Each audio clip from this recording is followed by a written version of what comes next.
Boa tarde.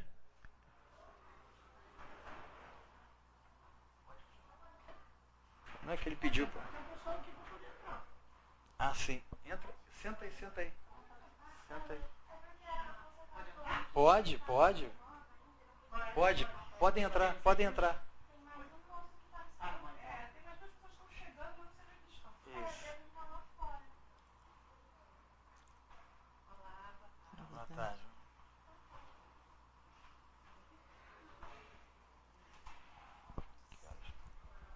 Não, a hora.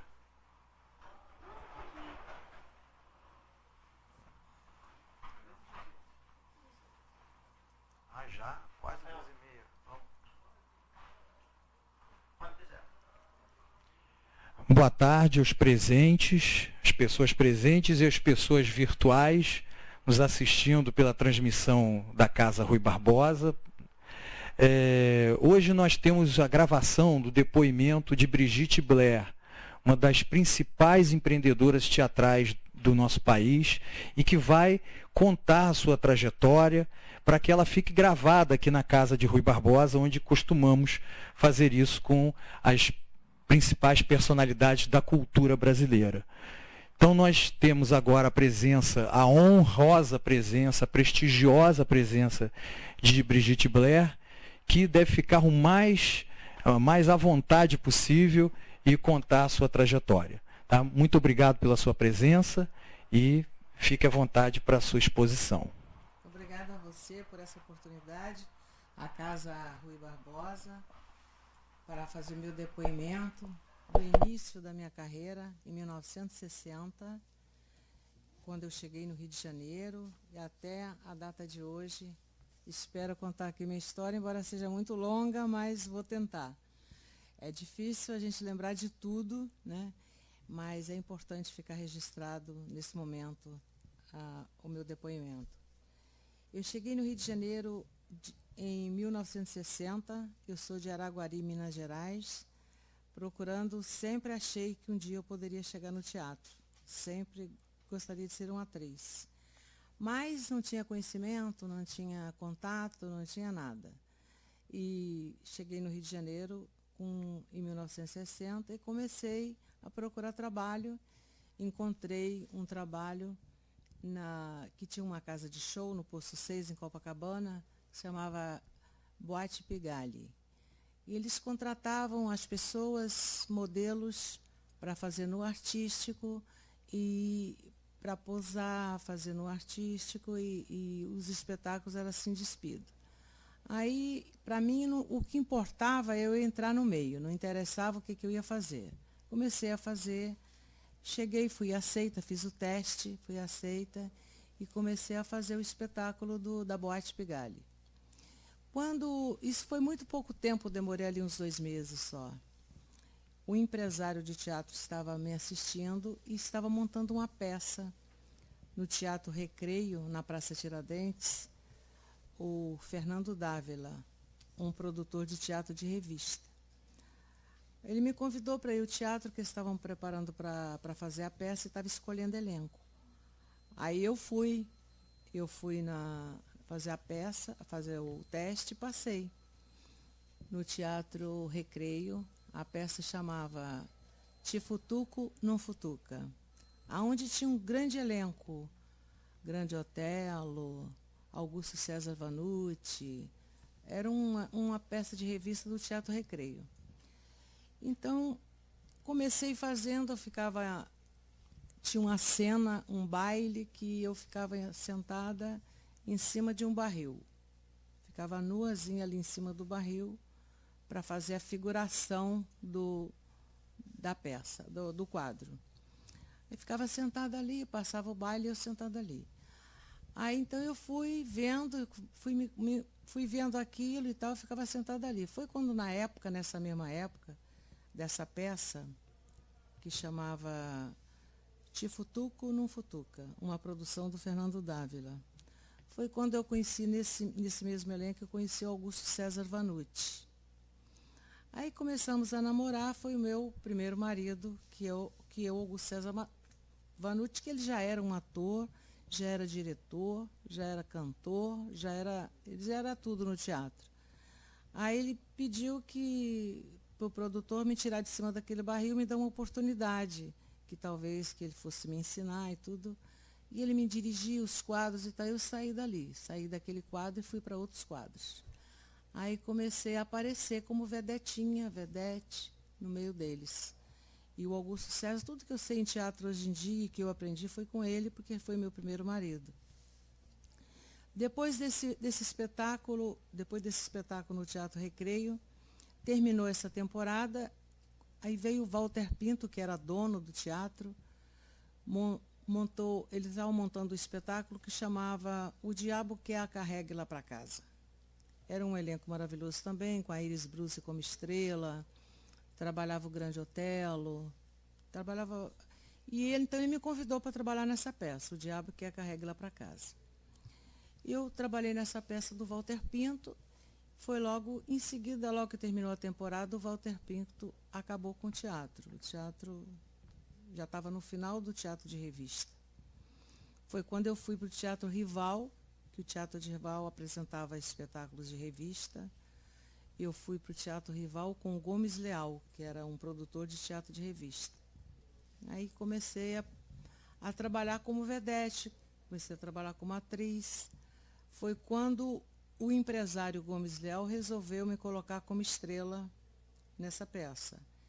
Eu tinha 18 anos, 17 para 18 anos nessa época. O nome da peça era Quanto Mais Nua, Melhor. E a direção foi do próprio Walter Pinto. Aí trabalhei muitos anos com o Gomes Leal no Teatro Rival. Depois fui convidada para começar a fazer comédia. Foi quando eu fui para o Teatro Ginástico fazer uma comédia. Que nesse espetáculo ela era a Laura Alves, uma produtora e uma atriz portuguesa. Trabalhava o Oscarito, trabalhava o Anquito, Sérgio Viotti, e essa produção era a produção portuguesa. Laura Alves, Vamos Contar Mentiras. É um espetáculo, foi um grande sucesso no Teatro Ginástico. E a Laura Alves, até na época, tinha um teatro de revista em Portugal, até me convidou para trabalhar no teatro de revista lá em Portugal. Eu falei, não quero e tal, era muito jovem. Aí comecei a fazer comédia também. Fiz no Teatro Rival uma comédia com Milton Moraes, Caiu o 1º de Abril. Uma peça também com um grande elenco, a Elza Gomes, o Milton Moraes. Era um elenco maravilhoso, era uma comédia. Fiz essa comédia também. Depois eu comecei a fazer teatro de comédia, comecei a fazer televisão também, trabalhava na TV Rio, onde a TV Rio era no Posto 6, hoje é onde é o Cassino Atlântico. Ali era a TV Rio, não existia ainda a TV Globo. Quem comandava ali era o Walter Clark. Comecei a fazer a TV Rio, trabalhava fazendo esquetes musicais. A gente fazia aquelas garotas que dançava, ficava dançando atrás do cantor, ficava atrás do cantor do Roberto Carlos, do Gerry Adriano, esse pessoal, e a gente dançava ali em volta deles. Quando eu comecei a fazer televisão, eu não gostei muito, nunca gostei de fazer televisão. E a gente fazia para sobreviver, porque naquela época a gente, como vivia da profissão, tinha que fazer tudo que aparecesse. Era televisão, era pontinho em filme, era show de boate, porque na época a gente tinha o salário era muito pequeno e a gente tinha que se virar para poder conseguir sobreviver. Aí o que eu fiz? Fazia televisão, fazia cinema também. Cheguei a fazer cinema com Zé Trindade. Você colocou aí o filme do Zé Trindade? Eu fiz o filme com o Zé Trindade, cinema. Depois eu fiz essa televisão, a TV Rio. Aí, das 3 coisas, eu fiquei em dúvida. Faço cinema, faço teatro ou faço televisão? Aí o Augusto Vanucci disse para mim, não, olha, você escolhe, ou faz teatro, ou faz televisão, ou faz cinema. Quando a pessoa começa a fazer tudo ao mesmo tempo, não dá certo para nada. Eu preferi ficar no teatro. Eu sempre gostei de teatro e sempre fiz teatro. Deixei de fazer a televisão na época, que a TV Rio terminou e o Walter Clark foi quando eles fundaram a Globo, no Jardim Botânico. Ele levou todo o elenco dele, me chamou também, eu não quis, porque eu não gosto de televisão. Não gosto de fazer televisão. Não gosto de fazer cinema, eu gosto de fazer teatro. Aí comecei e falei, não, eu vou fazer o seguinte, eu vou começar a produzir os meus espetáculos. Porque trabalhar assim como a gente trabalhava era muito difícil, porque tinha que trabalhar, fazer pontinha no cinema, tinha que fazer pontinha na televisão, tinha que fazer show de boate para poder pegar um dinheirinho para se sustentar. Depois trabalhei também, tinha um teatro Jardel ali na Avenida Atlântica, esquina com a Sá Ferreira. Tinha um teatrinho pequeno ali, o teatro era um teatrinho de bolso, que naquela época existia ali. Eu fazia revista ali, fazia comédia também. Foi quando apareceu o Paulo Silvino como autor, que ele tinha uma comédia que chamava Anjinho Bossa Nova, Paulo Silvino. E eu fui fazer essa peça com ele, que eu fazia o papel título, eu fazia o Anjinho. Trabalhava o Augusto César Vanucci, o Paulo Silvino. O elenco era uma comédia. E comecei a fazer revista ali também. Depois tinha um produtor que fazia revista e eu comecei a trabalhar nesse teatrinho. Trabalhei muito no Teatro Rival, trabalhei muito no Teatro O Recreio Fechou. Trabalhava no Carlos Machado, que ele tinha uma boate, uma casa de show muito linda dentro do Hotel Serrador, que chamava Night and Day. E eu trabalhei nessa boate também uns 3 anos com o Carlos Machado. Durante esse período todo, como o meu nome não é Brigitte Blair, todo artista tem um nome verdadeiro, né? O meu nome é Wanda. Foi quando eu conheci o Sérgio Porto, o Stanislau Ponte Preta, que eu fui vários anos aquelas certinhas do Lalau, que cada ano escolhia as mulheres mais bonitas daquela época e no final do ano a gente entrava com umas certinhas. Aí ele falou, vou arranjar um nome para você, porque Wanda não combina com você. Você vai chamar Brigitte Blair. Aí todo mundo começou a falar com ele, mas Stanislau, você, Brigitte Blair, Brigitte Bardot está no maior sucesso, no maior auge, a Brigitte Bardot. Ele falou, não, mas cada país tem que ter a sua Brigitte. Lá é a Brigitte Bardot, aqui vai ser a Brigitte Blair. Foi o Stanislau Ponte Preta que me colocou esse nome, Brigitte Blair. Eu fiquei assim uns 3, 4 anos trabalhando como contratada, como isso, fazendo boate, fazendo teatro, correndo para lá, correndo para cá para sobreviver. Aí eu resolvi que naquela época era mais fácil, hoje em dia a gente não conseguiria fazer isso, mas naquela época fazia. E eu falei, eu vou montar meu espetáculo, vou montar minha própria peça, vou produzir meus espetáculos. Aí comecei a pensar sobre esse assunto. Porque naquela época a gente conseguia. Hoje, se a gente falar isso, a gente não vai conseguir mesmo. E eu comecei a pensar em produzir uma peça. Foi quando eu produzi a peça no Teatro Serrador, que eu aluguei o teatro na época, e montei uma peça que se chamava Cala a Boca e Telvina. Era uma comédia musical. Tinha 30 pessoas no elenco, músicas de João Roberto Kelly, direção de Sadi Cabral. Era uma comédia musical, feita ao vivo, com música ao vivo. Bem, com essa ambição de fazer uma peça com 30 pessoas em cena, ao vivo, com uma orquestra e com música, é lógico que eu não ia sobreviver, né? Estou devendo até hoje essa produção. Aí o que aconteceu? Não deu nada certo, porque João Roberto Kelly com as músicas, coreógrafo, Arlindo Rodrigues fez o cenário e fez os figurinos. Na época ele era o máximo. Fiquei devendo tudo. O que eu fiquei devendo? A gente chegava num banco, pedia um dinheiro emprestado e eles faziam umas promissórias para a gente. Olha, quantas promissórias você quer? 10, 20, 30 e vai pagando. Não é como hoje, que a pessoa não consegue pedir um empréstimo nem para pagar o condomínio. Aí, como eu já estava devendo no banco aquela produção que eu fiz no Teatro Serrador, falei, eu tenho que sair dessa. Comecei a pensar numa coisa menor. Foi quando apareceu o Paulo Silvino com uma comédia com 5 pessoas. Ascensão e Queda de um Paquera.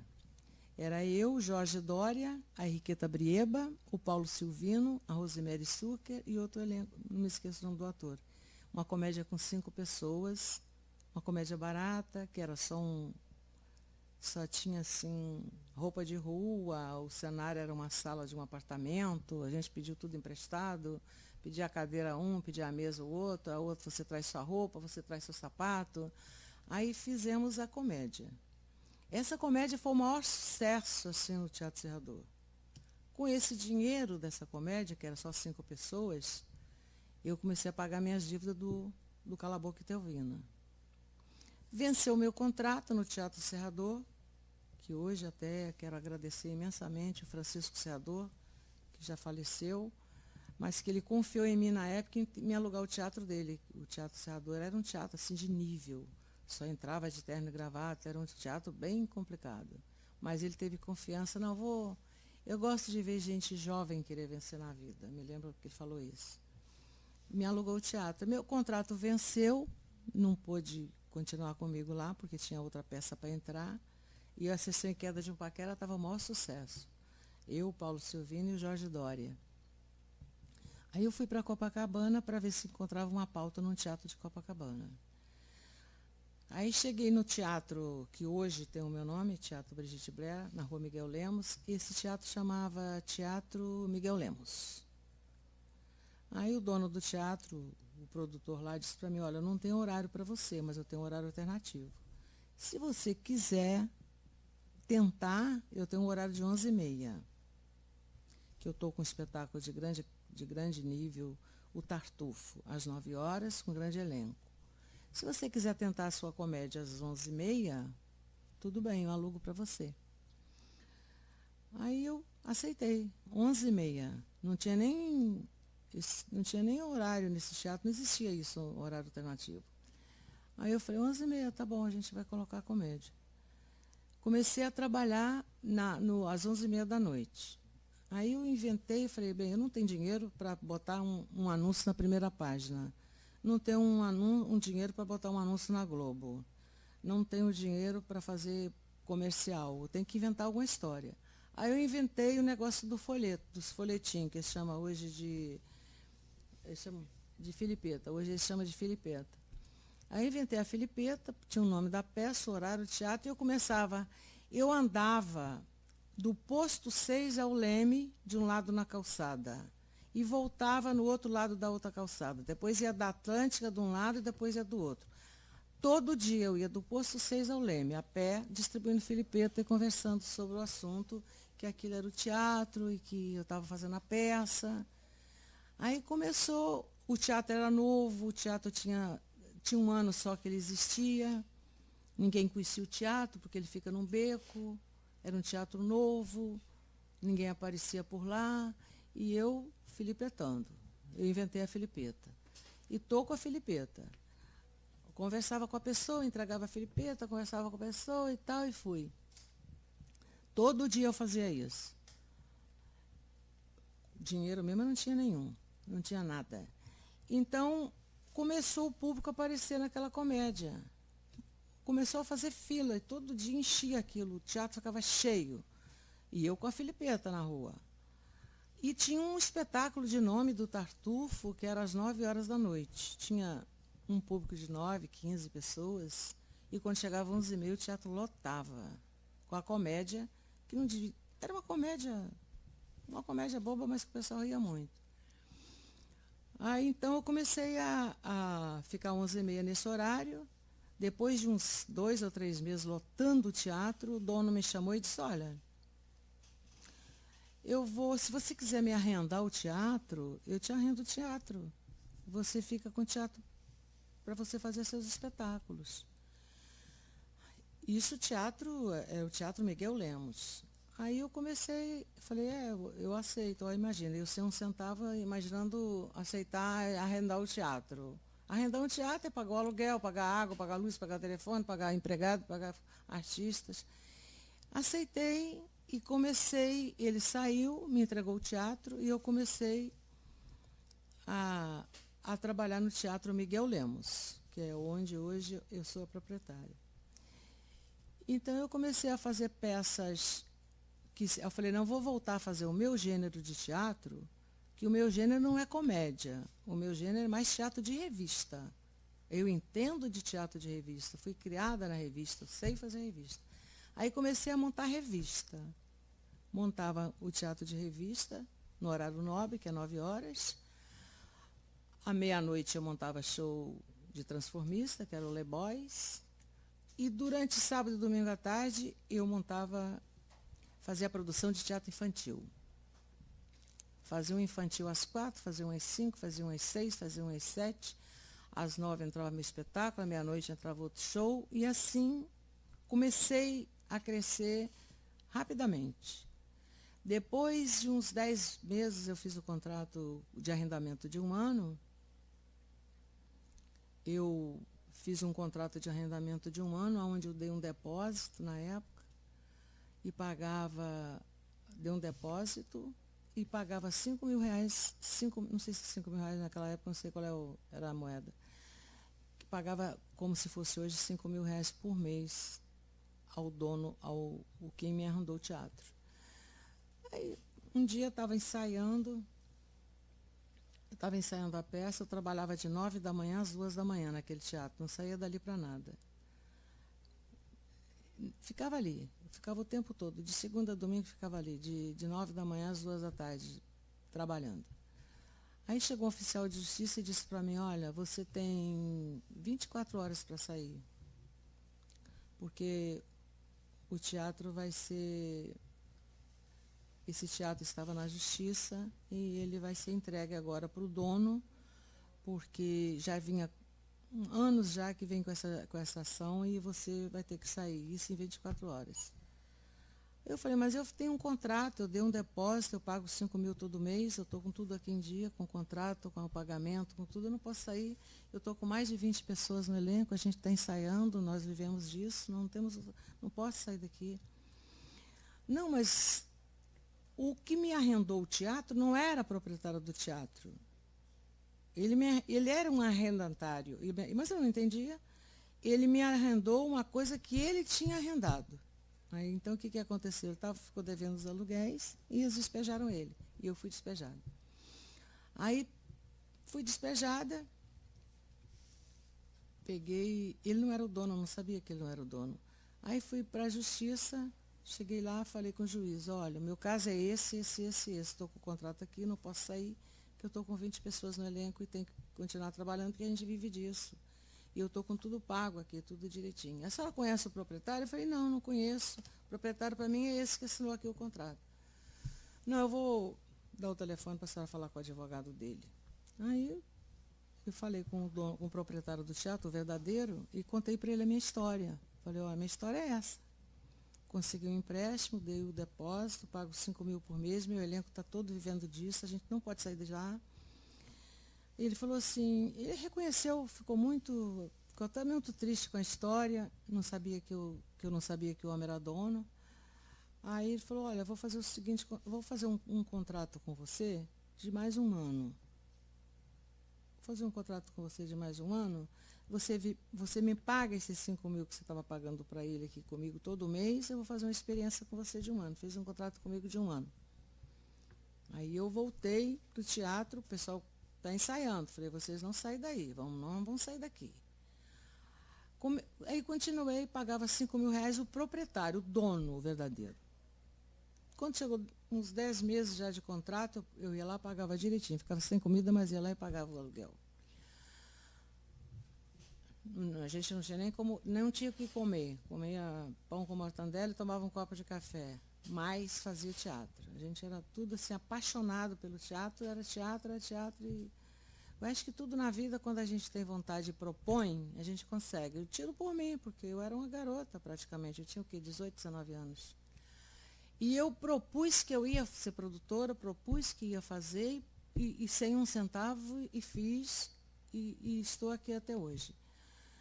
Então, depois de uns 10 meses, eu comecei a montar 3 espetáculos infantis, um espetáculo de transformista à noite, teatro de revista, trabalhava como atriz, fazia texto, produção, direção, fazia figurino, cortava figurino no chão, na tesoura, costurava na máquina a roupa, era assim que a gente fazia. Mas era um grupo muito apaixonado por teatro. Aí o dono do teatro me chamou no escritório e disse, olha, eu vou te vender esse teatro. Eu disse, como vender o teatro? Eu moro num conjugado, estou devendo 3 meses de aluguel. Como é que eu vou comprar um teatro?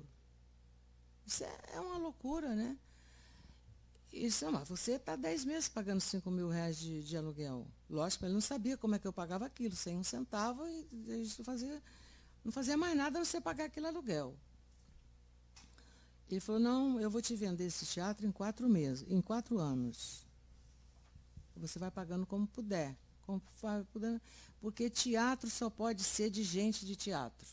Teatro é uma batata quente na mão. Eu sou um investidor, isso para mim não me interessa em nada. Esse era o Teatro Miguel Lemos. Um teatro com 200 lugares, que não tem muita oportunidade para a gente fazer grandes espetáculos, porque a gente não... Um teatro de 200 lugares é muito pouco.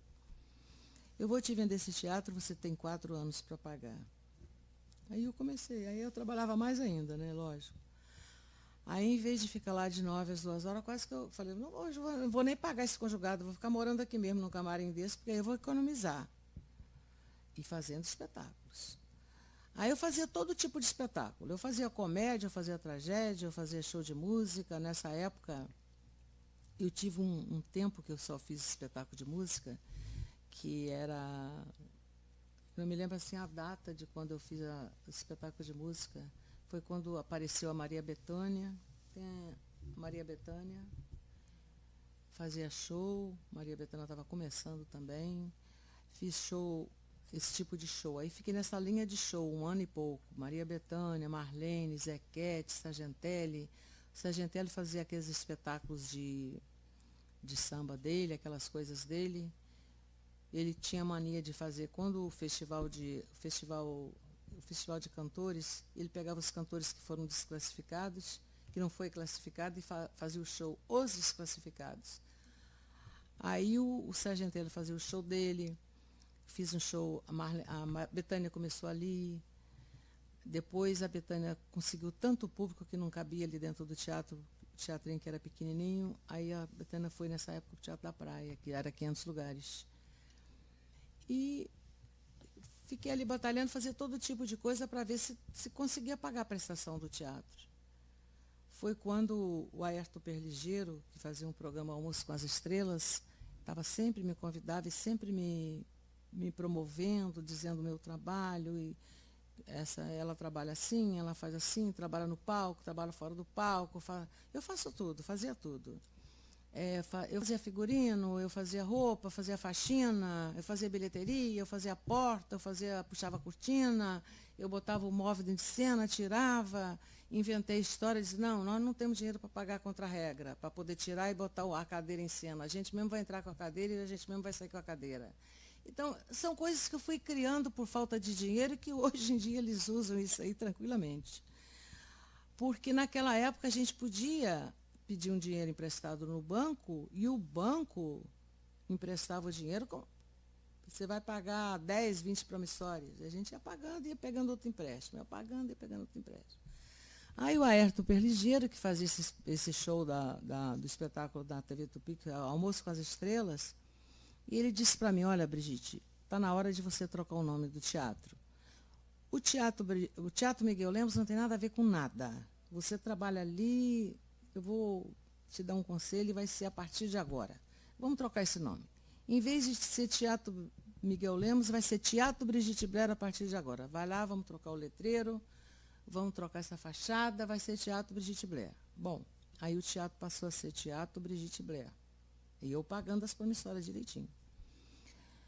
Quando surgiu, na época, o BD Rio, era um banco de desenvolvimento, eles deram um empréstimo para o pessoal de teatro, na época, isso foi em 78.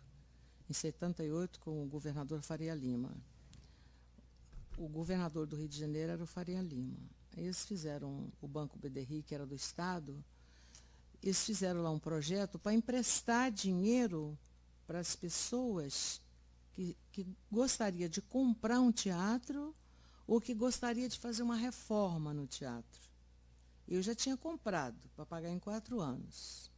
Foi quando eu entrei nesse projeto, fui aprovada, peguei esse dinheiro emprestado do BD Rio, que a gente pagava um juro bem menor, e fui no proprietário e disse, ó, vou liquidar o teatro, está aqui o dinheiro que eu peguei do BD Rio para você. Liquidei o teatro, comprei o teatro. Fiquei com 150 promissórias do BD Rio para pagar, que eu tenho elas até hoje guardadas.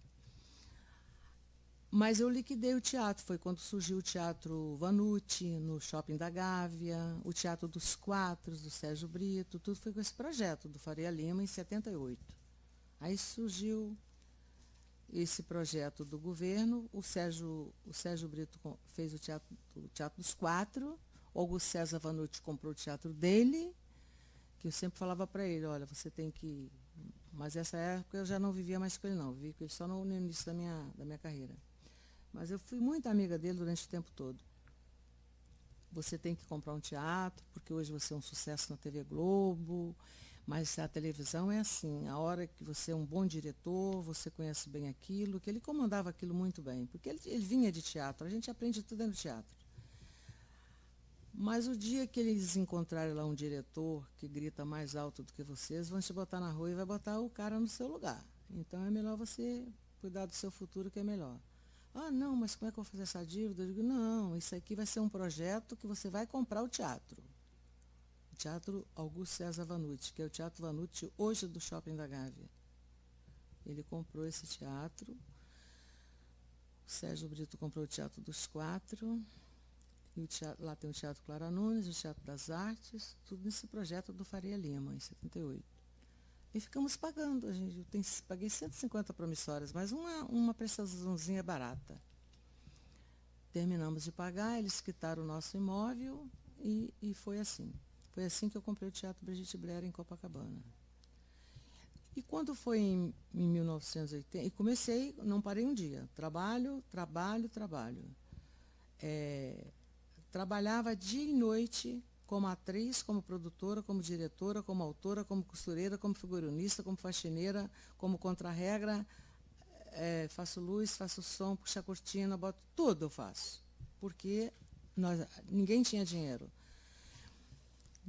Por isso é que eu digo que a gente conseguia fazer na época. Nessa época a gente conseguia fazer teatro, pedindo dinheiro emprestado no banco, filipetando na rua, fazendo o nosso tipo de trabalho braçal, quase que corpo a corpo na rua com as pessoas, dizendo, estou fazendo essa peça, está aqui meu folhetim, aqui está seu desconto, a gente conseguia viver. Sobreviver na época. Tinha 20, 30, 40 teatros funcionando na época, não era um só, não. Tinha muito teatro funcionando na época e todo mundo conseguindo fazer tudo. Foi quando surgiu em 91, isso é que eu estou falando até 80, mais ou menos. Em 80, eu já estava com tanto espetáculo em cartaz que eu arrendei o Teatro Serrador de novo. Em 1980, eu arrendei o teatro. Arrendei o teatro e comecei a fazer. Eu tinha 8 espetáculos, mais ou menos.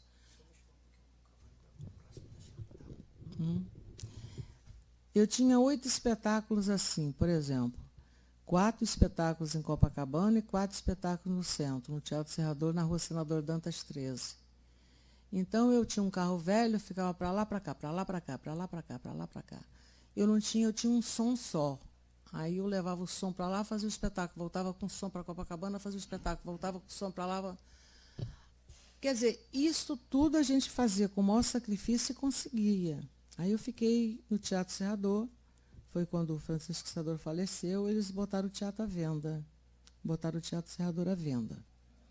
Aí eu falei, mas quem sou eu para comprar um teatro desse? Um teatro com 3 andares, com 400 lugares, um teatro maravilhoso. O Teatro Serrador é um teatro maravilhoso. Quem sou eu para comprar? Aí saí, voltei para Copacabana e eles então botaram o teatro à venda.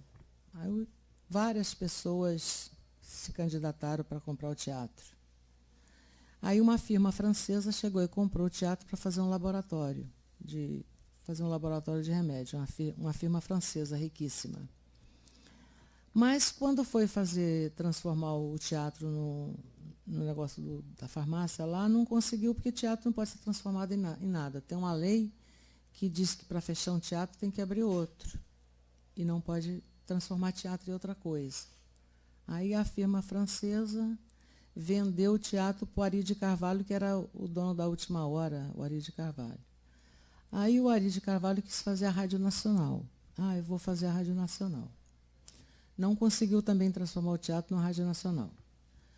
Aí um belo dia ele me liga e diz, olha, Brigitte, eu vi teu nome aqui, que você é interessada em comprar o Teatro Serrador. Teu nome está aqui, só que seu nome está o último. Eu era pobrezinha lá embaixo, porque todo mundo vinha os milionários tudo lá, e meu nome era o último.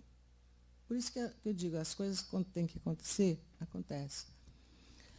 Se você estiver interessada no teatro, eu vendo para você de como você vai pagando aos poucos, como você puder.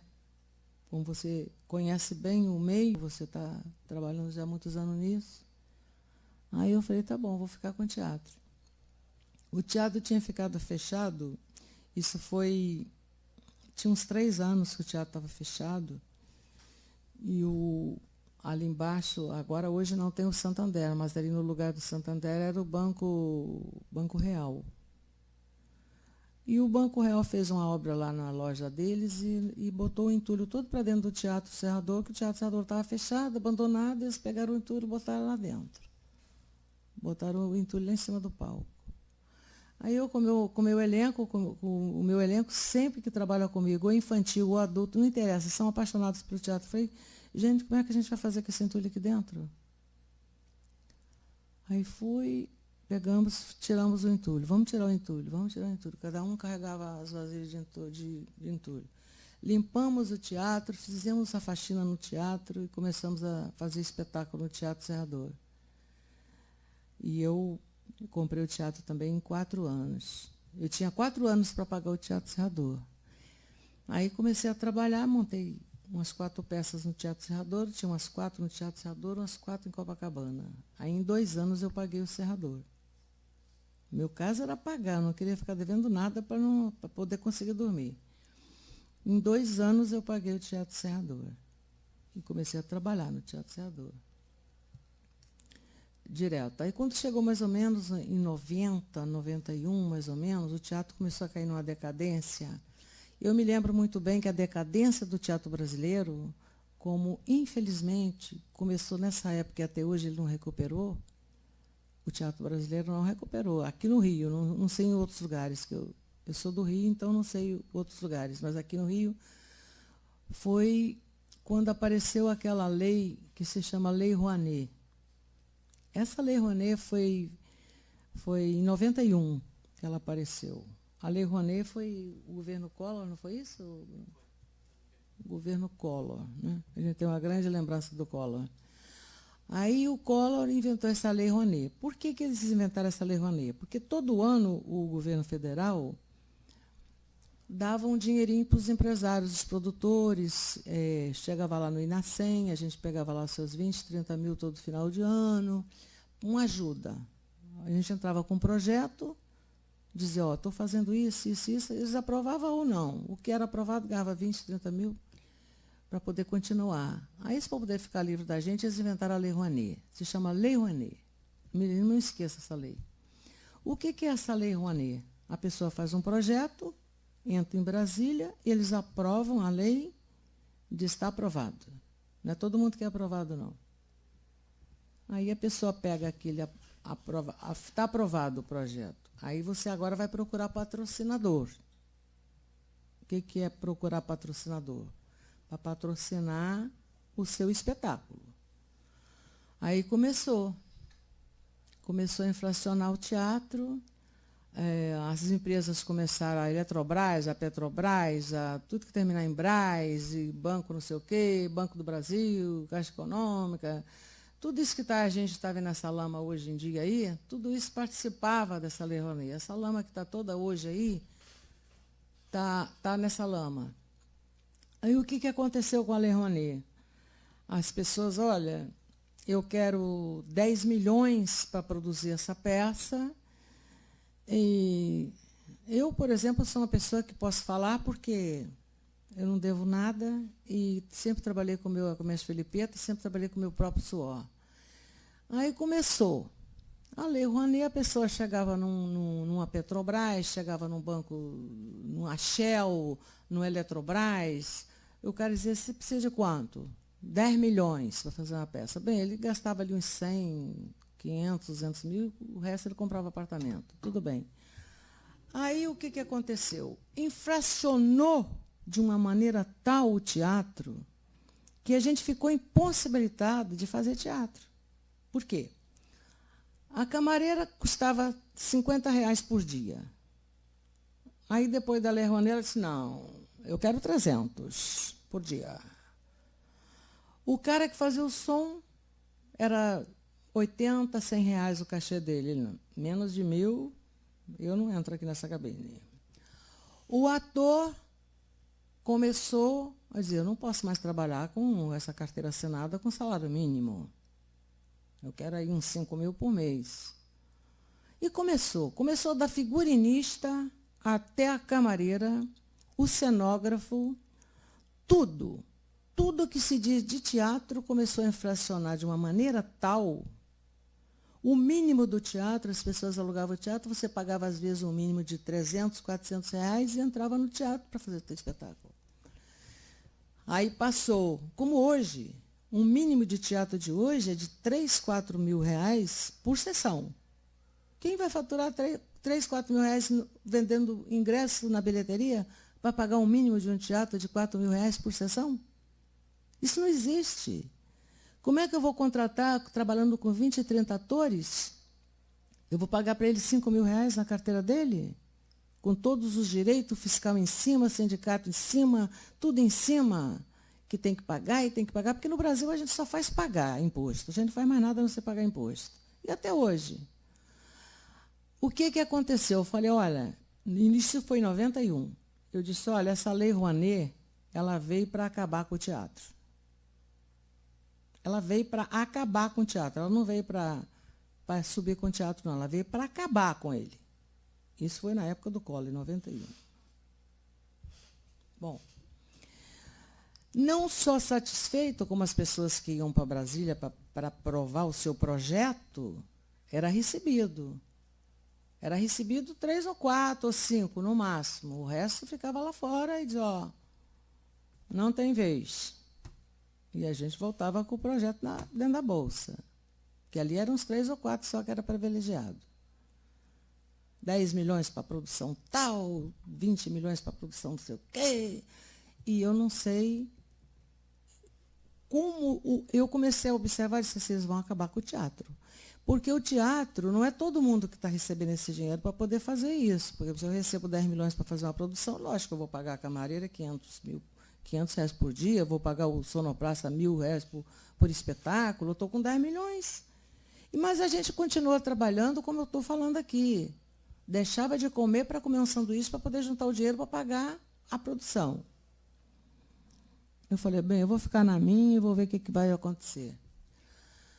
Nunca consegui ser... não gostei do esquema, porque a gente ia lá ser aprovado e depois a gente tinha que correr atrás do patrocinador. Quando chegava, encontrava o patrocinador tinha que dividir o dinheiro com ele. Eu falava, olha, o que eu vim fazer aqui, se eu tenho que dividir o dinheiro contigo? Aí, eu não participei disso hora nenhuma, momento nenhum. Aí, o que aconteceu? Eu comecei a produzir com o meu próprio recurso a vida toda, como sempre fiz. Mas o teatro foi entrando numa decadência, porque só quem conseguia produzir era aqueles que pegavam patrocínio. Os que não pegavam patrocínio foram desapareceram todos. Que eram os 30, 40 empresários que montavam pecinha, ou montava comédia, ou montava infantil, ou montava musical, mas tinha os produtores todos trabalhando. Aí todo mundo foi embora, desapareceu todo mundo, ficou só os 4 ou 5 que tinham lá o direito da Lei Rouanet, dinheiro da Petrobras, e 200 mil por mês, e aquela coisa. Aí, quando foi em 88, que eu vi que o negócio não estava... A gente estava trocando 6 por meia dúzia, porque quem trabalha por conta própria... Eu tinha meu próprio elenco, tinha minha própria equipe, e comecei a botar gente nova. Por exemplo, a pessoa chegava hoje no teatro, eu quero ser ator, eu digo, tá, que eu vou te ensinar, vamos que eu vou te ensinar. Eu começava a ensinar gente nova para trabalhar. Aí o pessoal novo trabalhava no infantil, o pessoal de som e luz aprendia a fazer som e luz, o pessoal que tinha mania de fazer cenografia, e o pessoal novo que está naquele meio, mas não está no meio do teatro, eles estão entrando. E comecei a ficar com esse pessoal trabalhando nos 2 teatros sem parar. Quando chegou em 88, em 87, eu tive uma oportunidade de ir para Miami, montar os espetáculos que a gente chama aqui no Brasil de espetáculos para gringo, que é esses espetáculos que a gente não monta no Brasil, mas monta lá fora, e eles gostam, que é roda de samba, fantasia de carnaval. É um tipo assim, um show de Scala, do Scala, por exemplo, na época. Aí eu preparei um elenco de 12 pessoas e fui apresentar o show de Brasil a Miami. Em Miami. Fiz meu espetáculo lá, fiquei um tempo lá, e até a minha vontade era comprar um teatro lá e fazer o Recanto Brasileiro, onde eu ia fazer meus espetáculos, tanto comédia, como revista, como infantil, ia fazer em espanhol. Porque como Miami não tem americano, só tem cubano, a língua lá é espanhol. Aí eu contratava um ator argentino, que trabalhou comigo muitos anos lá, chamava Carlos de Burgo, e a gente apresentava espetáculo de revista. Não tem nada aí não, né, de Miami. Aí a gente fazia um espetáculo de Brasil a Miami, espetáculo de revista brasileiro, as músicas brasileiras, com as roupas, baiana, Carmen Miranda, aqueles fantasias de carnaval, aquelas coisas, e a parte cômica ficava com esse ator argentino que falava corretamente o espanhol, e a gente brasileira, a gente falava portunhol e mal. Ficamos lá durante um tempo. Eu não consegui, aí na época eu quis vender o Teatro Serrador, falei, se eu conseguir vender o Teatro Serrador, eu vou comprar esse teatro aqui e vou fazer o Recanto Brasileiro, que vou fazer peça em espanhol e vou trabalhar com o meu pessoal, ou então fazer show de cantor, traz um cantor brasileiro, traz um cantor não sei o quê, aí a gente faz a peça em espanhol, a gente vai aprender o texto em espanhol, vai fazer a peça em espanhol, ficar aqui em Miami. Fiquei lá. Aqui continuava a mesma coisa, só os bonitinhos que pegavam a Lei Rouanet, só os bonitinhos que faziam as peças milionárias deles. Bom, não interessa citar nomes, mas não precisa citar, porque tá para todo mundo ver. Então, o que aconteceu? Eu fiquei com o meu teatro aqui funcionando, em Copacabana, meu teatro funcionando no centro, as pessoas dirigindo, um gerente tomando conta de um, gerente tomando conta, mas não deu certo. Eu só tinha dívida para pagar, porque cada dia a despesa era bem maior que a entrada. Aí eu falei, eu tenho que voltar, porque eu, quando estou tomando conta, eu faço o negócio fluir. Quando eu não estou, realmente não acontece nada. Infelizmente, até hoje é assim. Aí voltei e continuei trabalhando nos 2 teatros, fazendo produção, e sim, 91, é isso? Não, 91 foi a tal da Lei Rouanet. Isso já, estou falando em 2000 já. Esses 10 anos aí ficou voltei para o Brasil para trabalhar nos meus teatros, porque não tinha como. Comecei a trabalhar de novo. Aí ficava insistindo, e eu estou vendo que o teatro está só decaindo, só quem produzia, quem tinha o patrocínio, e o patrocínio era só do fulano, era só do ciclano, 1 milhão para não sei quem, 2 milhões para não sei quem, compra apartamento não sei aonde, compra sítio não sei aonde, e nada, os outros foram... Mas como eu era proprietária dos 2 teatros, eu ainda insisti ainda. Como eu era proprietária, não tinha mais aluguel para pagar e não tinha mais prestação para pagar, eu continuei de teimosa no teatro. Fiz vários espetáculos, todo jeito eu conseguia fazer milagre, mas não deu. Aí fechei o Teatro Serrador, e aí a igreja do crente quis me comprar, eu falei, não vou vender para a igreja não, porque eu não quero que o teatro transforme a igreja, eu quero que o teatro continue teatro. Então, eu vou vender o teatro para quando for gente de teatro, para continuar teatro, não quero vender para a igreja. Foi quando eu não vendi. Deixei o Teatro Serrador fechado.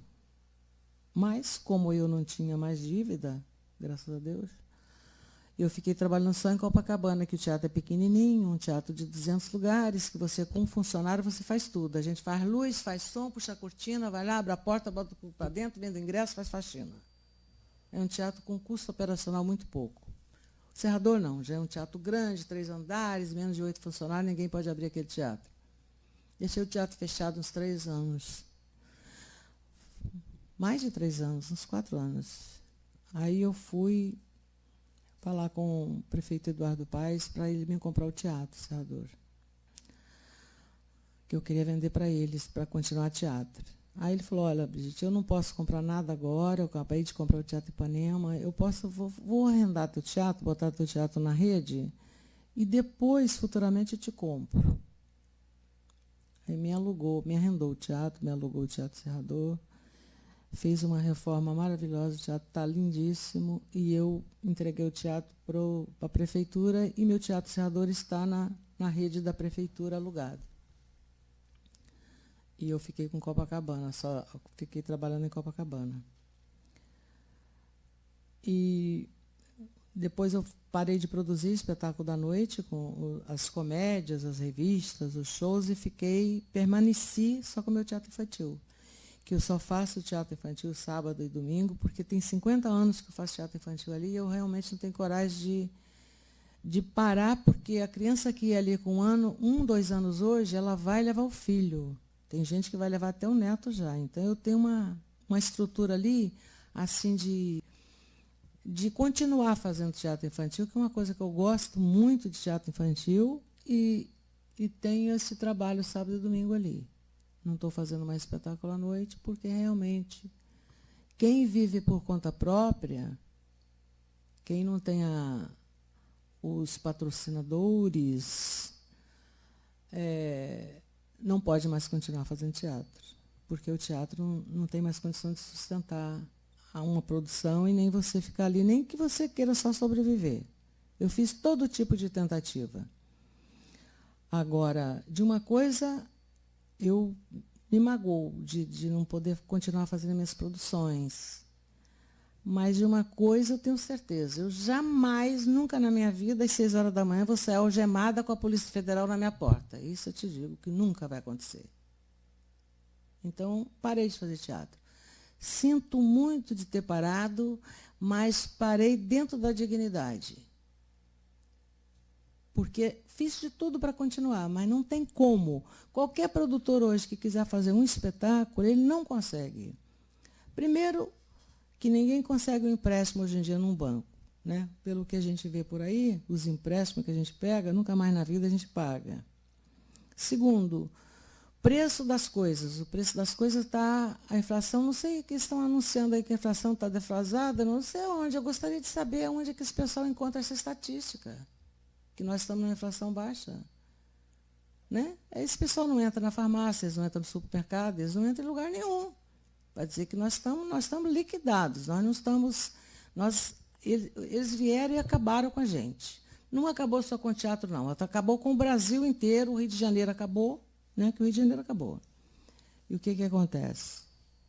Embora eu não seja carioca, mas eu sou carioca de coração. Eu não sei viver em outro lugar que não seja o Rio de Janeiro, embora eu seja de Minas. Eu já pensei até em ir para São Paulo, fazer peça em São Paulo, pegar um teatro em São Paulo, mas eu amo o Rio de Janeiro.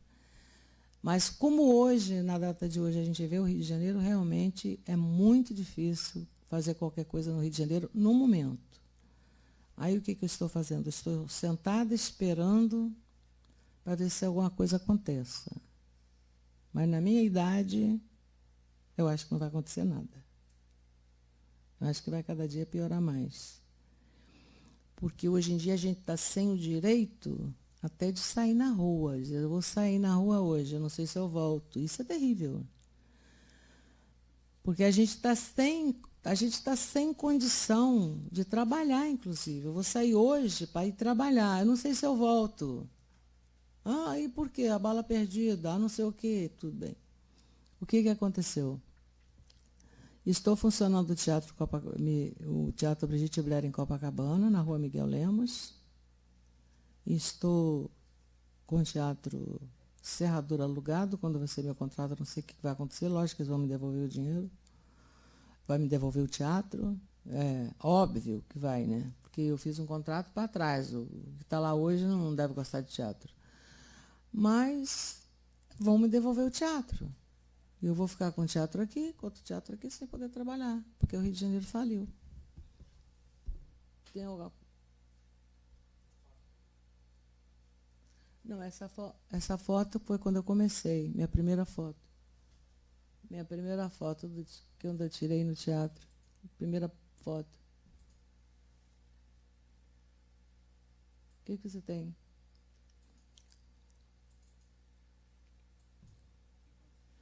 Essa aí foi uma homenagem que a TV Globo fez com as vedetes daquela época, naquela peça, naquela novela, Belíssima, né? A Belíssima.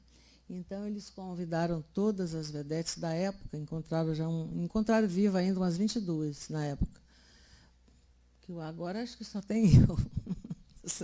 Nessa época aí, eles conseguiram umas 22 vedetes, mais ou menos, que eles fizeram o final da novela homenageando o pessoal da revista, que tivemos a oportunidade de nos encontrar lá, gente que há 20 anos a gente não via. Virginia Lane já morreu, Esther Tastano já morreu, Nilza Leandro já morreu. Acho que tem eu e mais alguma. Marlene já morreu. Eu sei que eles conseguiram 22 vedetes na época. E fez uma homenagem para a gente muito bonita, inclusive. Fechou a novela, As Belíssimas, com a gente lá, fechando o negócio da novela. Uma homenagem que eles fizeram muito bonito para a gente lá. E, de vez em quando, acontece alguma coisa assim. Mas não... Acontece assim, o teatro de revista na época, inclusive da lei da gente lidar, a gente lidava, hoje eles falam que as pessoas têm preconceito, e nossa, o que a gente passou de preconceito, nossa, a gente podia nem sair na rua, que entrava com o projeto e dizia, mas isso aqui, teatro de revista, isso aqui não é considerado, teatro de revista não existe. Era assim que a gente era tratado. Era assim, as pessoas falam, hoje a pessoa está com preconceito nós tivemos durante o tempo todo, o pessoal de teatro de revista. E é o teatro que que o ator que entra, ele aprende tudo. Porque o teatro de revista é um aprendizado de tudo. Ele canta, ele dança, ele representa, ele escreve, ele dirige, ele puxa a cortina, ele faz todo o teatro de revista. Né? Só que é dispendioso. É dispendioso montar um teatro de revista. Eu tive uma oportunidade há um tempo aí atrás que me ofereceram que ia conseguir um patrocínio para mim fazer um teatro de revista, hoje. Mas hoje em dia a gente não faz mais o teatro de revista porque dependemos de gente especializada para aquilo, que o teatro de revista é como se fosse circo. Eles começam ali, desde novinhos ali no circo, para poder andar naquela corda ali. Iluminador, cenógrafo, figurinista, tudo é muito difícil, eles já morreram todos. Os que sobraram, a Globo pegou, está trabalhando na Globo, está lá com 80 anos, mas está lá. Esse pessoal, por exemplo, iluminador, contra-rega, eletricista, cenógrafo, figurinista, tudo está na Globo, porque a Globo pegou eles, lógico. O teatro faliu, como sempre, né? A Globo está sempre para ferrar alguém, lógico. Levou todo mundo para lá. Todo mundo trabalha lá, e o resto já morreram. Aí eu falei, vai montar a peça com quem? Quem vai fazer o cenário? Quem vai fazer a roupa? Quem vai fazer? Não tem mais, esse pessoal morreu. Eles morreram e não apareceram outros, porque ninguém ensinou. Né? O teatro de revista é um teatro difícil de fazer, é um musical. Tem que ter gente jovem, bonita, tem que ter mulher bonita, tem que ter atriz, tem que ter cômico, tem que ter cantor, tem que ter ator, bailarinos. Não é fácil, eu não quis. Falei, não vou fazer não, porque eu não vou conseguir. Então, é esse aí. Tem alguma coisa a mais? Você lembra ou não?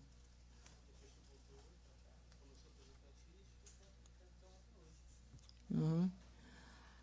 Já falei do... Uhum. E é isso. Eu tô tentando fazer... A minha esperança realmente é nenhuma. Estou há uns 3 anos já esperando a coisa melhorar e estou vendo que cada dia está pior. Não acho que vai melhorar pelo andar da carruagem, que os palhaços são os mesmos, que nada vai mudar. E o povo está só trabalhando para poder pagar. E daqui a pouco a gente nem isso vai poder mais fazer, que a gente não está podendo fazer. Que hoje em dia a gente não pode mais nem sair na rua. Eu saio ali na rua agora, me rouba meu celular, um tiro perdido, uma bala perdida, eu não estou podendo nem sair na rua para trabalhar. Então, eu não sei se a gente vai poder ficar dentro de casa olhando para o teto para ver o que vai acontecer. Porque a minha esperança realmente é nenhuma, pelo que eu estou vendo o andar da carruagem. O andar da carruagem está... Eles conseguiram acabar com o Brasil e conseguiram acabar com o Rio de Janeiro. Você vê. Na época que eu comecei a trabalhar, a gente pegava uma promissória, pagava o banco, fazia a produção, a bilheteria dava retorno, as pessoas saíam na rua, ia teatro, eles iam a teatro, iam a restaurante, iam ao cinema. Hoje em dia ninguém vai a lugar nenhum. Hoje em dia acabou. Não tem mais nada. Eu vou fazer teatro para quem? Eu faço teatro infantil porque é sábado e domingo às 4, 5 horas da tarde, que é cedo. Eu tenho que chegar em casa antes que anoiteça. Quer dizer, nós estamos vivendo esse clima. Então, esse clima que nós estamos vivendo hoje, em 2017, né, tem que dar a data, que é importante, já vem assim já há uns 10 anos, que já vem deteriorando e realmente eles conseguiram. Eu tenho certeza que eles conseguiram. Se eu tivesse menos idade, se eu tivesse uns 10 anos menos, eu ia tentar fazer teatro em outro país. Que é o meu sonho é fazer teatro. Eu morei 12 anos em Miami, fazia meus espetáculos e tudo, mas eu não tenho mais idade para estar com uma aventura de produzir e levar elenco e fazer. Eu não tenho mais idade para isso. Então, eu estou, como se diz na gíria, né? Estou sentada esperando para ver o que vai acontecer. Mas, na minha idade, o que eu já passei, o que eu já vi, vai acontecer nada. Cada dia piora, vai piorar mais. Porque eles conseguiram acabar. Eles conseguiram não só levar nosso dinheiro, eles conseguiram levar nossa esperança, eles conseguiram levar nosso alto astral. Você não tem mais... Botou todo mundo covarde, com medo. As pessoas têm medo. Eu tenho medo disso, sabe? O ladrão, eu tenho uma raiva quando eu escuto isso. Entrega tudo para ele. Eu tenho uma raiva quando eu escuto isso. Quer dizer, eles acabaram com nossa autoestima, acabaram com a nossa coragem, acabaram com a nossa esperança. E vocês podem ter certeza de uma coisa. Quando um jovem, ele perde a esperança, ele não vai para lugar nenhum. Ele vai parar onde ele está. E dali ele vai envelhecer ali como eu estou aqui agora, nesse exato momento. Estou parada, mas eu, graças a Deus, eu já envelheci. Porque se eu fosse jovem, eu não sei o que eu ia fazer. Porque eu quero fazer alguma coisa, né, de bom, né? Realmente, essa é a verdade. Eu fico triste de ter que fechar o final da minha carreira. Nós estamos em 2017.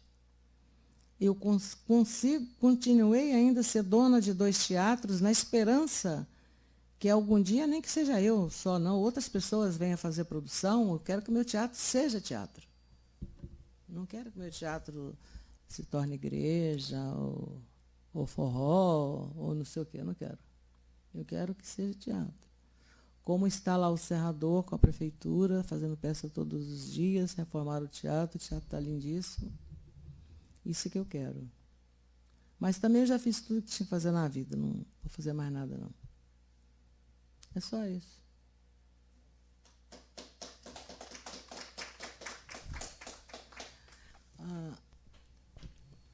Quanto tempo?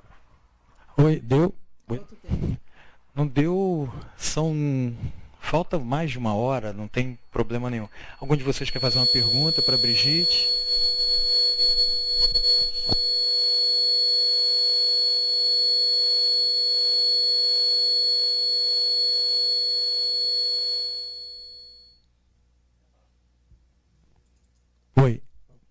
Oi. Oi, então, desculpem essa microfonia. Algum de vocês quer fazer uma pergunta para a Brigitte? Eu vou fazer apenas uma, porque eu ia fazer outra, mas ela já respondeu tudo, ela já falou tudo. Verdade, sobre a Lei Rouanet, enfim, que é a principal política hoje, né, cultural brasileira. Hoje tem outro nome, né? Mas em primeiro lugar... Essa lei foi de 91. Mas eu te agradeço, em primeiro lugar, essa sinceridade, né, da abertura com que você se expôs aqui na casa de Rui Barbosa. Então, daqui a, sabe lá quantas décadas ou séculos, né, alguém tiver acesso ao que foi aqui, vai saber realmente como uma empreendedora teatral vê essas questões, né? Como uma produtora teatral pode viver sem cavalacho. E ele pode produzir sem covardia e sem isso que está acontecendo aí, essa pouca vergonha. Isso. Mas só, Brigitte... Pode viver sim, fazer os seus espetáculos sim. Não vamos fazer uma coisa milionária, mas vamos fazer o teatro dentro das nossas possibilidades, não é isso? Isso. Mas eu vou só a única pergunta, para ficar um certo contraponto, né, a todos os problemas que você mostrou, mas o que isso te trouxe? O que isso te acrescentou? O que isso te aperfeiçoou? Enfim, como pessoa, como que você... o que você vê assim que o teatro te trouxe? A que você acha que o teatro te beneficiou? O que te fortaleceu com o teatro? Olha, eu te digo uma coisa, Júlio, que eu não tenho outra vida que não seja teatro. A minha vida foi teatro. Eu não fiz outra coisa na vida a não ser teatro. Então você vê, eu comecei com 16 anos em teatro, era uma criança quase, e estou até hoje. Nesse período todo aí que eu fiz uma coisa que não foi teatro, foi a minha filha, Patrícia, que para mim foi uma bênção, né?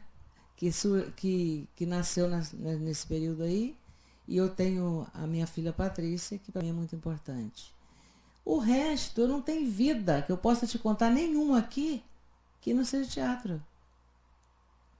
A minha paixão pelo teatro é aquele negócio assim, você tem sábado e domingo, você tem feriado, você tem Natal, você tem Réveillon, não tem nada.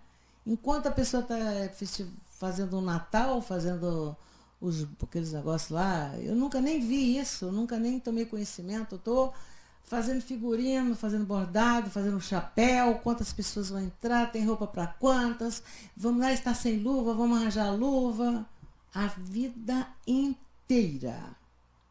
Então, te digo sinceramente, eu poderia até ter uma continuidade com a minha filha, mas eu não quero isso para ela. Minha filha é uma excelente atriz, linda, você conhece? Linda, maravilhosa, né? Uma atriz, trabalhou desde 4 anos de idade, agora não quer mais, se não vou mais trabalhar, não quero mais trabalhar nisso. Você vai produzir? Não quero produzir. Porque ela poderia continuar, por que não? Podia ter uma continuidade. Eu sairia lá. De tudo isso que está acontecendo, de tudo isso que ela escuta eu falar o que eu falei aqui, ela já jovem, não vou me meter nisso. Não quero isso. É administradora de empresa, não tem nada, não quer saber de continuar produzindo, não quer saber de ser dona de teatro, não quer saber de nada. Porque ela viu o que eu passei e o que a gente passa no teatro. O sofrimento é um sofrimento, porque quem ama teatro, ele deixa de fazer outras coisas na vida dele. Ele não pode fazer as duas coisas. Ou você faz teatro ou você não faz nada. Eu vou lá fazer a peça e volto, isso é mentira. Não dá para fazer. Você tem ensaio, você tem... Olha, é uma loucura. Então a pessoa tem que ficar escravo daquilo. Ela não quis. Não quis e não quer. Por isso é que futuramente eu não sei o que ela vai fazer com esses teatros quando eu morrer, porque até agora ela não quer. Mas você vê a decepção do jovem, né? Que é jovem ela. Não é só eu, com a minha idade, que estou aqui contando essas revoltas que nós estamos passando, não. Os jovens também estão vendo agora. Porque não era assim. A pessoa pegava uma peça, botava debaixo do braço, vou produzir essa peça. E ele conseguia produzir. Hoje você não consegue mais nada. O mínimo do teatro é caríssimo, os empregados são caríssimos, tudo inflacionou. Né? Nesse que inflacionou, acabou. Então eu digo, quem é responsável pelo o fim do teatro? Lei Rouanet. O que é a Lei Rouanet? É isso que o pessoal está vendo aí hoje.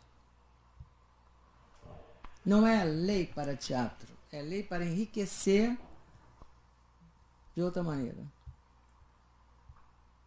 E você vê que o governo, tanto estadual como federal como municipal, eles não querem nem saber se teatro existe, que não interessa para eles. O que o teatro vai interessar para esses políticos? O que o político quer saber de teatro? Imagina. Quanto menos ir a teatro, mais. Eles querem quanto mais burro, melhor. É quanto pior, melhor para eles.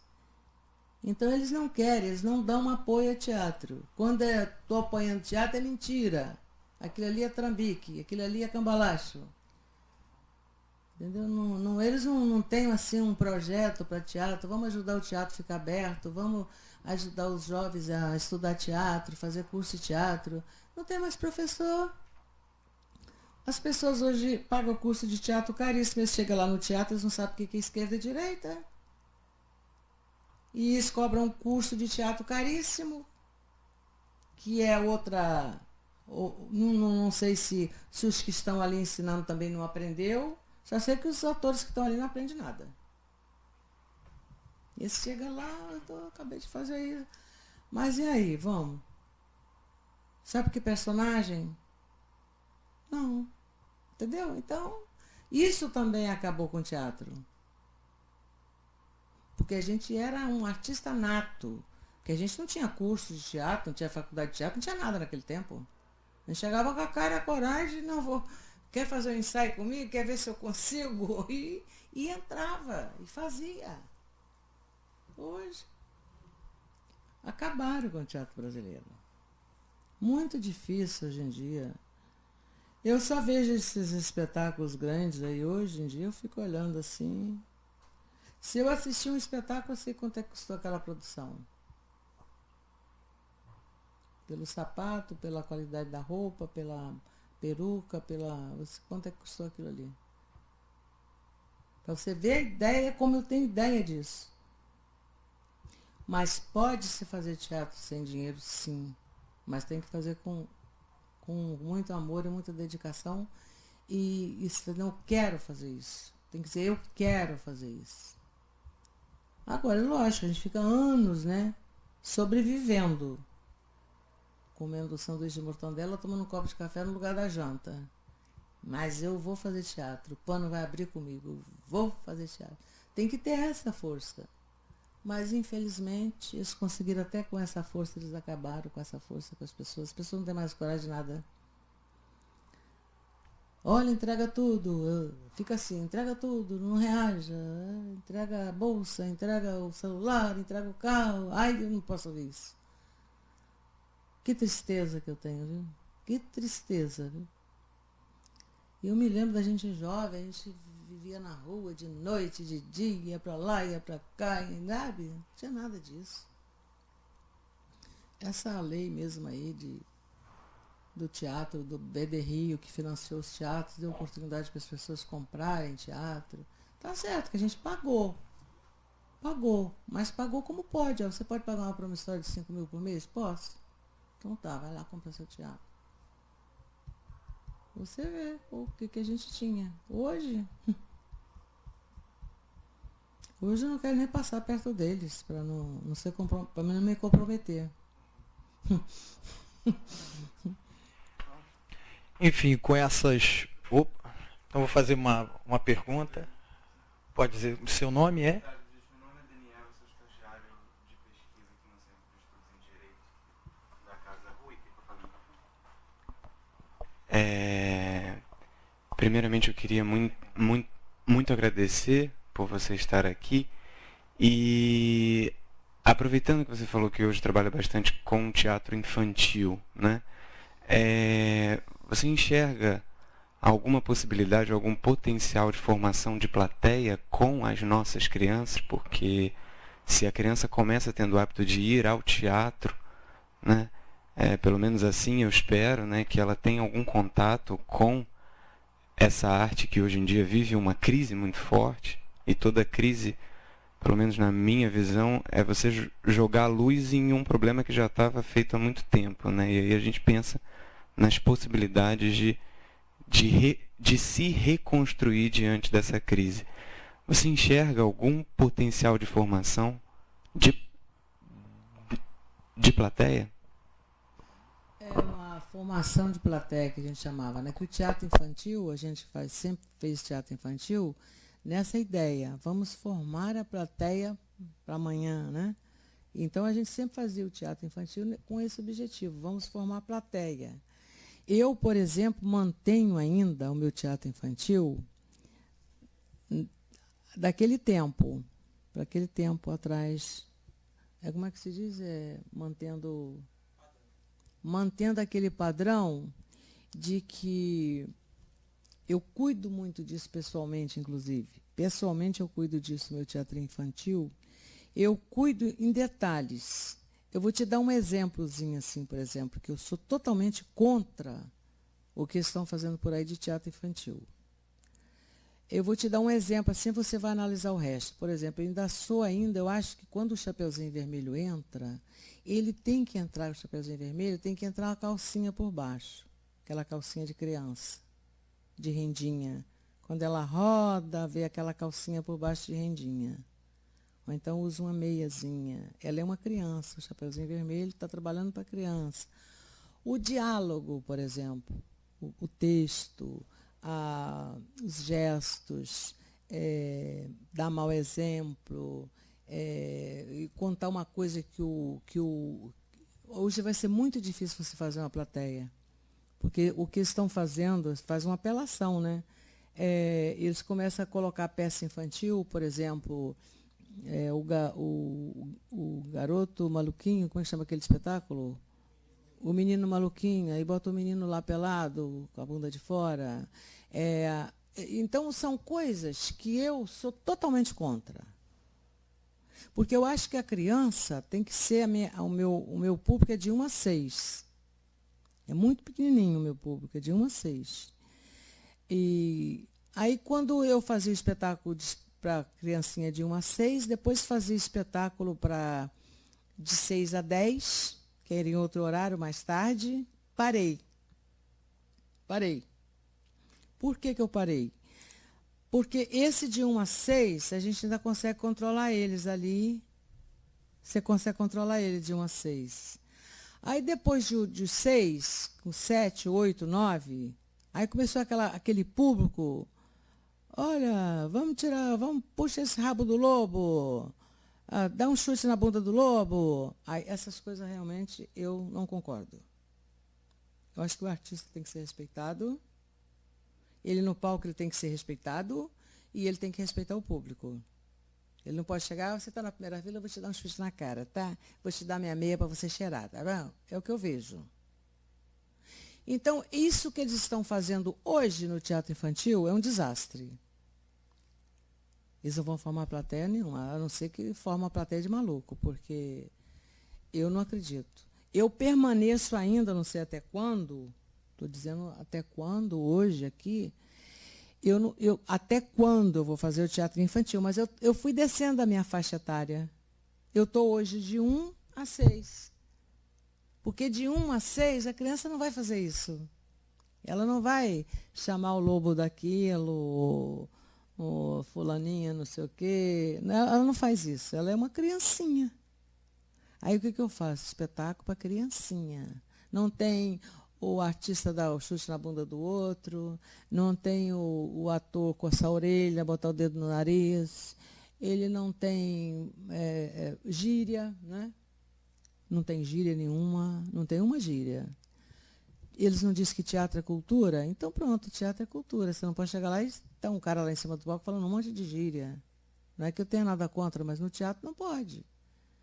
Você tem que falar o texto normal, conversar com a criancinha normal. Mas o pessoal que está fazendo teatro infantil, aí eles apelam para tudo quanto é lado, né? É uma apelação. Mas eu continuo fazendo o meu teatro infantil de 50 anos atrás. Por isso é que eu tenho aquele público que me acompanha. Esse público que me acompanha, hoje passa uma mãe ali por mim, ela disse, eu vim aqui quando eu tinha 1 ano. Passa um rapaz, olha, eu estou aqui hoje, eu vim aqui quando eu tinha 2 anos. Então esse público está me acompanhando. Mas eu não acredito que o que estão fazendo por aí, que eu sei, inclusive conheço todos, que vai formar plateia, não. Não. Não vai formar plateia nenhuma. Não tem incentivo para isso. É um tipo de... É uma apelação muito, muito barata, entendeu? Eu, por exemplo, tenho cuidado, por exemplo, os atores que trabalham comigo são atores, pessoas sérias, são professores, são pessoas que lidam com criança. Tudo isso eu tenho cuidado de... E eles sabem exatamente, ó, tem que ser assim, assim, assim, assim. Ah, fulano tem que dar um chute lá. Não, não vai dar um chute em ninguém. Ninguém vai... não. Não tem isso aqui. Então eu ainda continuo, com todo sacrifício, fazer aquilo que eu fazia para trás. E as mães me agradecem por isso. Porque elas me contam o que vê nos outros teatros. Agradecendo, lógico, a TV Globo, né? Que é aquelas coisas que eles passam, isso é para arrebentar, não é para ajudar, não, é para arrebentar mesmo. E eu continuo fazendo meu teatro infantil como antigamente. Como poderia fazer meus espetáculos que eu fazia antigamente. Eu poderia montar um musical, uma comédia musical, poderia montar uma comédia, poderia montar um teatro de revista, que eu conheço tudo. Mas é aquele negócio, você... E outra coisa que afastou muito o público do teatro também foi a violência. Hoje em dia todo mundo tem medo de sair na rua. Isso atrapalha tudo. Atrapalha o restaurante, atrapalha o McDonald's, atrapalha tudo. Você não vai sair na rua. Aí o que está acontecendo? Você está vendo como estão fechando as lojas todas, os pequenos empresários estão tudo falindo. Né? Todos os meus amigos pequenos empresários faliram, fecharam tudo. E a tendência é fechar muito mais, hein? A tendência é fechar muito mais. Por isso é que eu fico triste de ver o amanhã. O amanhã vai ser triste. Mais triste ainda. A Estudantina está fechando, tá sabendo? Bom? A Estudantina. Fechou, você vê. 100 anos tem. O Bar Semente também vai fechar. Tem 100 anos aquilo. Você vê, 100 anos. Aí você vê uma coisa com 50 anos fechando. Pô, 50 anos você está fechando?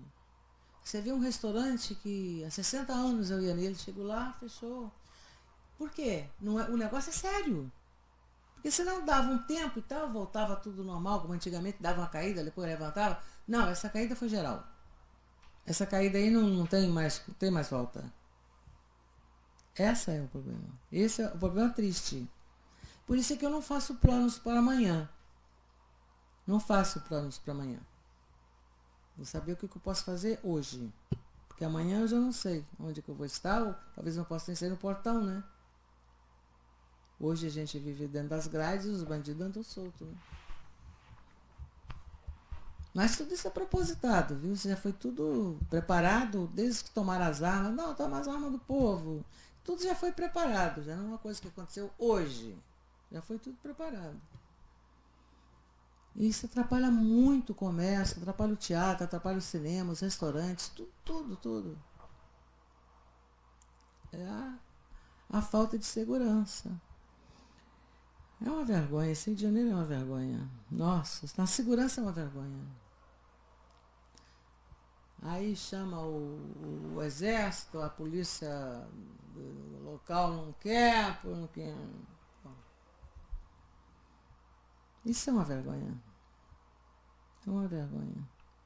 Mas se eu fosse mais nova, eu ia montar meus espetáculos fora daqui, sim. Eu ia para Miami montar meus espetáculos lá. É só, em vez de falar português, fala espanhol, pronto. Essa é a minha ideia. Mas já passei da idade, né? Já não estou mais afim, não.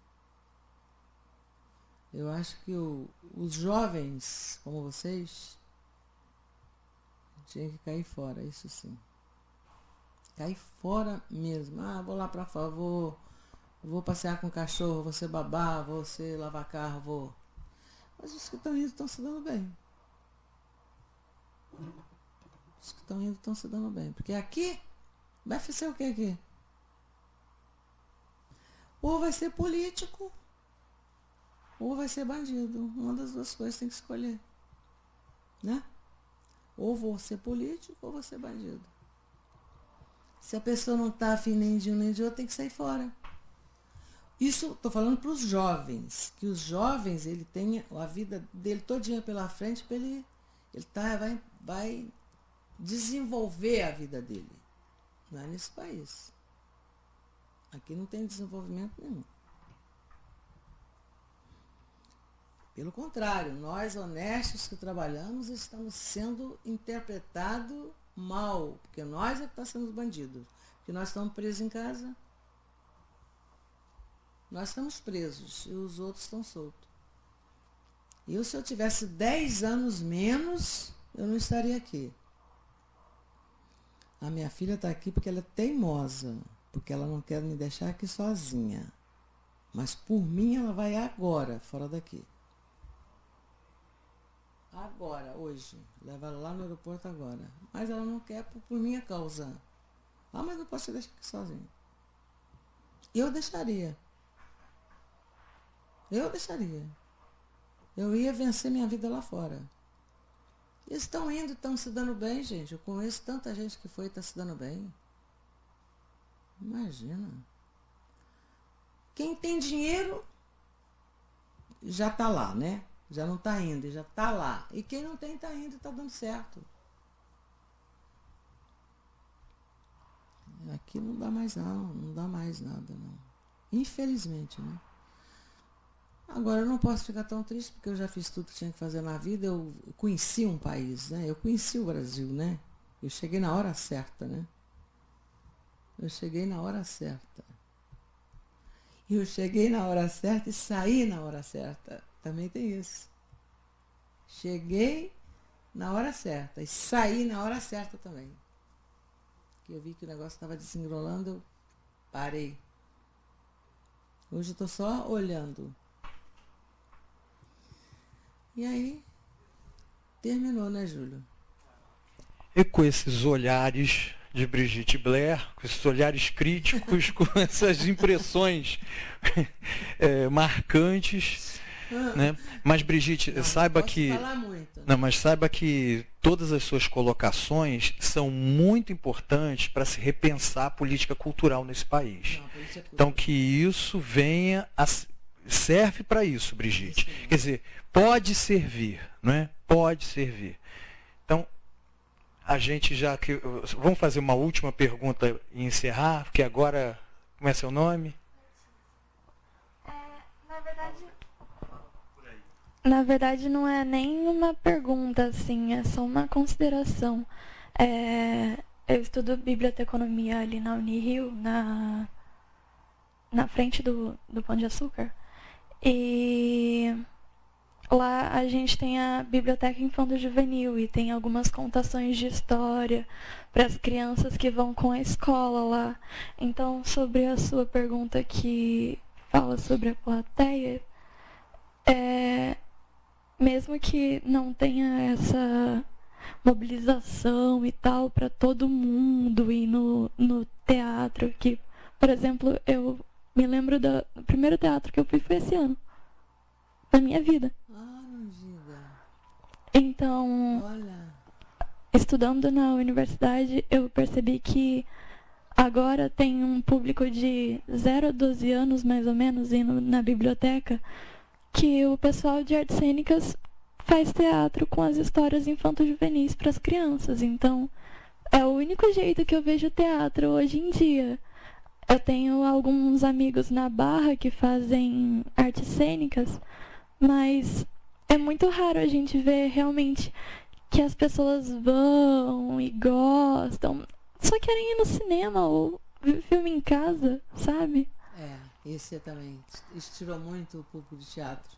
Sim, e hoje em dia o público que eu vejo é só na universidade. As crianças que realmente estão indo é para ver os alunos tentando ensaiar Isso. e ganhar alguma coisa com a universidade, sabe? Aquelas peças de teatro que eles montam e fazem Sim. os pais vender os ingressos. Aí Não, nem ingresso, de graça. Os alunos fazem as apresentações na biblioteca e é isso, tipo, a gente a cada semana tem um tema novo, cada vez é uma coisa nova, a gente ensaia pra semana seguinte ver as escolas e as crianças e é isso.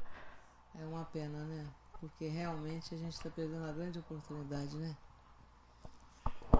Eu vou pedir então só para a Brigitte fazer qualquer consideração, para ser as últimas palavras suas, mas antes só fazer agradecer a vocês que perguntaram, né? Ao Bruno, porque o Bruno está aqui atrás, para quem não consegue ver no plano que a gente está pondo aqui, o Bruno que projetou, enfim, que conhece a vida de Brigitte, né, melhor do que todo mundo aqui presente, não é, Brigitte? Quer dizer, dos que estão aqui presentes. Por obrigação de conhecer, e ele que está fazendo meu livro. Olha, e Estou fazendo uma ainda biografia tem isso. minha.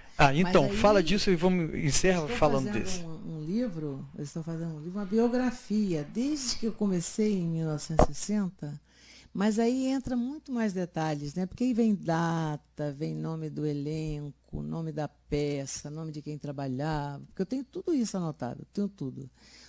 Eu tenho o nome da peça, tenho o nome do elenco, tenho o nome do cenógrafo, tenho tudo. O livro é muito importante você colocar datas. Em mil tal, mês e data até. Trabalhamos juntos, eu, Grande Otelo, Oscarito, na Teatro Ginástico, em tal dia. Isso é uma coisa difícil de fazer, que você sabe que, olha quantos anos eu tenho de papel. Então, como eu tenho 2 quartos assim, só papel, ele está tentando se organizar. Ele está se organizando para poder sair o livro. Então, teremos um livro. A minha biografia. Estou fazendo. Eu tenho a minha biografia. Eu estou fazendo a minha biografia eu mesma. Aí eu estou contando ali os fatos, e você tem a oportunidade de falar muito mais, você conta detalhes, como conheceu o fulano, como conheceu o ciclano, naquela época a gente fazia isso, fazia aquilo. A biografia tem muito mais do que aqui, por exemplo. Aqui a gente não está falando datas, não está falando... Eu tenho mais de 600 peças de teatro montadas, então tenho tudo anotado, tudo. Data, dia, ano, porque foi aqui, foi no Serrador, foi no Recreio, foi não sei aonde, tudo. Isso dá um livro, dá até um livro para a pessoa que está querendo fazer teatro, até dizer, se ela fez, eu posso conseguir fazer também, né? Fez sem dinheiro, fez na luta, na unha, por que eu não posso fazer também? Vai ser um livro mais ou menos para isso. Para a pessoa ler e dizer, não, eu posso fazer sim. Eu posso produzir sim, eu posso trabalhar sim como ator, sabe? Eu acho que esse livro vai ser muito importante. Mais importante para isso do que para qualquer, porque contando a minha vida. Eu vou fazer essa biografia. Aliás, eu já era para ter feito há muito tempo, porque isso daqui a pouco, se eu demorar mais, como é que eu vou lembrar para contar as histórias? Você tem que lembrar. Em 1900, essa peça aí conta. E daqui a pouco eu não conto mais. Eu me lembro, entendeu? Já era para ter feito já, né? Tem o quê? Uns 5 anos que eu estou falando isso, né? Tem que, agora, enquanto eu me lembro. Se eu pegar aqui agora todas as minhas escritas e dizer peça tal, conta a história toda dela. As coisas que aconteceram, que tem muita coisa engraçada, histórias, fatos. Agora eu tenho lembrança, mas depois daqui a pouco eu esqueço. Não vou saber contar mais nada. Tem que fazer hoje agora. Está tentando organizar para mim. Mas você não fica enlouquecido com aqueles papéis, não?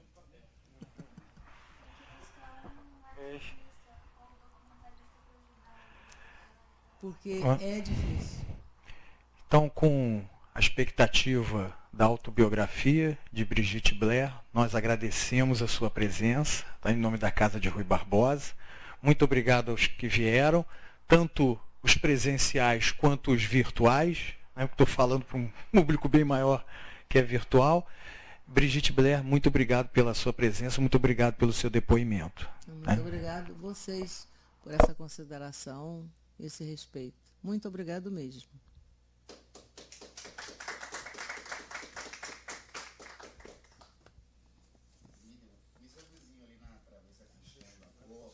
Ah, é? Anos 90 era bom naquela. E sabe que ainda tem lá ainda aquele lá em frente ainda tem um restaurante lá,